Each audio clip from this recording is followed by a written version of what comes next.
Radhe Radhe. Brajdham channel में आप सबका स्वागत है। आप सभी का दिन शुभ हो। आप रसपान कर रहे हैं माघ मास के महात्म की कथाओं का। अब तक आप माघ मास महात्म के 10वें अध्याय तक की कथा का रसपान कर चुके हैं।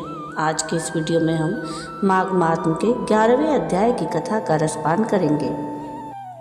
इससे पहले आइए हम सुनते हैं सीता माता की नितनेम की कहानी, जिसको सीता माता कहती और श्री राम सुना करते।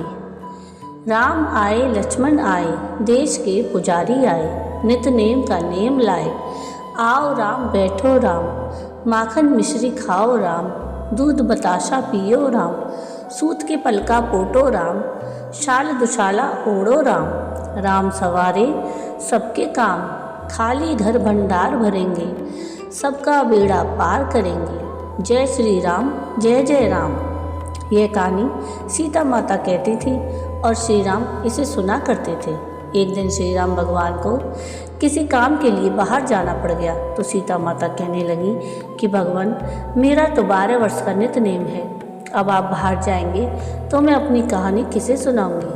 तब श्री राम ने कहा कि तुम कुएं की पाल पर जाकर बैठ जाना और वहाँ जो औरतें पानी भरने आएंगी उन्हें अपनी कहानी सुना देना। सीता माता कुएं के पाल पर जाकर बैठ जाती हैं। एक स्त्री आई, उसने रेशम की जरी की साड़ी पहन रखी थी और सोने का घड़ा ले रखा था। सीता माता उसे देखकर कहती हैं कि बहन, मेरा 12 वर्ष का नितनेम सुन लो।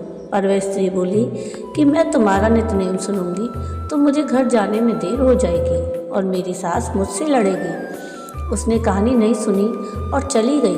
उसकी रेशम की जरी की साड़ी फट गई, सोने का घड़ा मिट्टी के घड़े में बदल गया। सास ने देखा तो पूछा कि ये किसका दोस्त अपने सिर लेकर आ गई है। तो बहू ने कहा कि कुएं पर एक औरत बैठी थी, उसने कहानी सुनने के लिए कहा, लेकिन मैंने सुनी नहीं, जिसका यह फल मिला।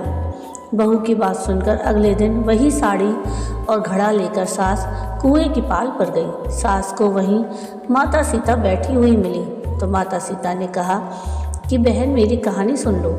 सास बोली कि एक बार छोड़, मैं तो 4 बार कहानी सुन लूँगी।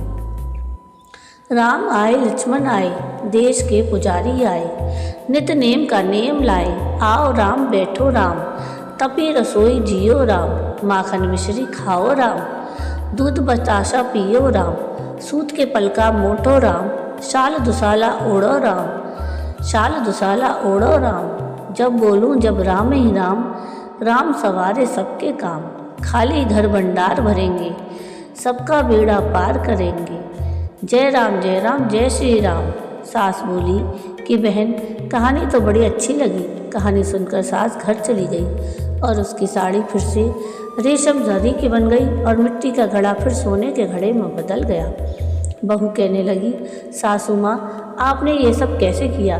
तो सास ने कहा कि बहू, तू दोष लगा के आई थी और मैं अब दोष उतार कर आ रही हूँ। बहू ने फिर पूछा कि वह कुएं वाली स्त्री कौन है? सास बोली कि वो सीता माता थी, वो पुराने से नया कर देती हैं, खाली घर में भंडार भर देती हैं, वे लक्ष्मी जी का वास घर में कर देती हैं, आदमी की जो भी इच्छा हो उसे पूरा कर देती हैं। बहू बोली कि ऐसी कहानी मुझे भी सुना दो। सास बोली कि ठीक है, तुम भी सुनो। और सास ने कहानी शुरू की। राम आए लक्ष्मण आए, देश के पुजारी आए, नितनेम का नेम लाए। आओ राम बैठो राम, तपी रसोई जियो राम, माखन मिश्री खाओ राम, दूध बताशा पियो राम, सूत के पलका मोठो राम, शाल दुशाला पोठो राम, शाल दुशाला ओढ़ो राम। जब बोलूं जब राम ही राम, राम सवारे सबके काम, खाली घर भंडार भरेंगे, सबका बेड़ा पार करेंगे। श्री राम जय जय राम। कहानी सुनकर बहू बोली कि कहानी तो बहुत अच्छी है। सास ने कहा कि ठीक है, इस कहानी को अब हम रोज़ कहा करेंगे। अब सास बहू रोज़ सवेरे उठती, नहाती धोती और पूजा करने के बाद नितनेम की सीता जी की कहानी कहती। एक दिन उनके यहाँ एक पड़ोसी औरत आई और बोली कि बहन, जरा सी आँच देना। तो वह बोली कि आँच तो अभी हमने जलाई ही नहीं। पड़ोसन ने कहा कि तुम सुबह 4 बजे से उठकर क्या कर रही हो फिर? उन्होंने कहा कि सुबह उठकर हम पूजा करते हैं, फिर सीता माता की नित्यनेम की कहानी सुनते हैं। पड़ोसन ने उनकी बात सुनकर फिर कहा कि सीता माता की कहानी कहने से तुम्हें क्या मिला? वे बोली कि इनकी कहानी कहने से घर में भंडार भर जाते हैं, सारे काम सिद्ध होते हैं, मन की इच्छा पूरी होती है। पड़ोसन कहती है कि बहन, ऐसी कहानी तो मुझे भी सुना दो।